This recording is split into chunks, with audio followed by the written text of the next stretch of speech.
Hi guys, ఈరోజు healthy and wait లాస్కి use అయ్యే రాగి సూప్ తయారు చేయబోతున్నాను. చూసేద్దాం. ముందుగా కడాయిలో చిన్నగా కట్ చేసుకున్న వెల్లుల్లి యాడ్ చేసి ఫ్రై అయిన తర్వాత చిన్నగా కట్ చేసుకున్న బీన్స్, క్యారెట్ అండ్ మటర్ అదే పచ్చి బఠానీ యాడ్ చేసి ఇవన్నీ బాగా ఫ్రై అవ్వాలి. ఫ్రై అయిన తర్వాత 1 table spoon salt and 1 table spoon pepper powder add చేయాలి.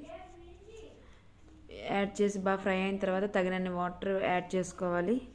ఈ వాటర్ మరుగుతుండగా ఈలోపు మనం రాగిపిండి ఒక 3 టేబుల్ స్పూన్ రాగిపిండి తీసుకుని దానికి తగినంత వాటర్ యాడ్ చేసి మిక్స్ చేసి గడ్డలు లేకుండా మిక్స్ చేసి పక్కన పెట్టుకోవాలి. ఈలోపు వాటర్ బాయిల్ అయింది దాంట్లో మిక్స్ చేస్తూ మనం ఆ రాగిపిండిని యాడ్ చేసుకోవాలి. గడ్డలు లేకుండా బాగా మిక్స్ చేయాలి.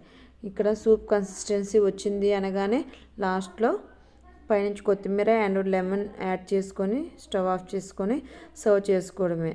పిల్లలు చాలా